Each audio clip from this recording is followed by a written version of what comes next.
In 1927, at the 5th Solvay Conference on Physics in Brussels, Belgium, a new proposal of mind over matter was admitted to try to resolve inexplicable behaviors of quantum mechanics. With the greatest minds in physics attending, such as Einstein, Pauli, Dirac, Bohr, Heisenberg, Curie, de Broglie, Schrödinger, just to name a few, the subject of consciousness and the atomic world was at hand. Heisenberg and Bohr approached Einstein with a new theory that the minds of the researchers were affecting the results of the experiments. The mathematics of predictability were not repeatable and reliable enough to explain what was happening. Einstein could not accept this at first because it violated all mathematical models. Years later, he admitted it was happening.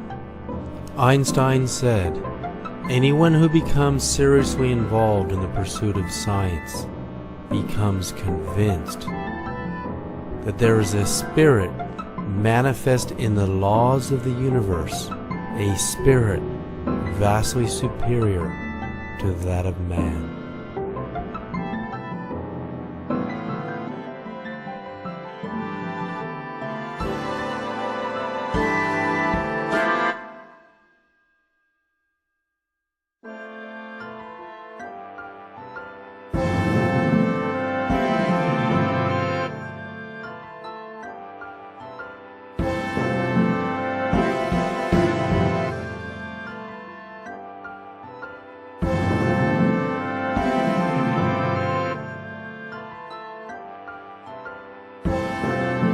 When an object vibrates, it disturbs the air molecules around it.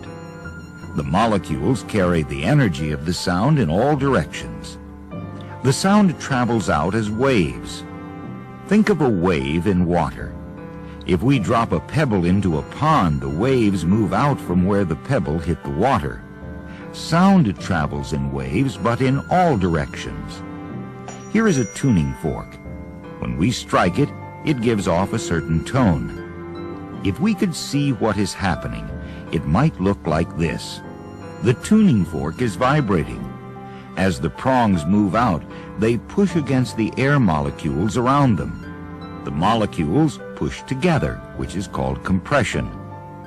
Then there are places where the molecules are spread out between the compressions. This spread out area is called rarefaction. The whole sound wave travels as a longitudinal wave. So the sound is carried by compressing some molecules and leaving areas between the compressions with fewer molecules. Here's another example of this idea. The slinky is pulled and held across the floor. We pull together some of the slinky sections and then let it go. Notice that it travels the length of the slinky with areas of compression and rarefaction. Remember, sound needs a material to travel through. In outer space, where there are no gases, sound would be impossible. The emptiness of space is called a vacuum.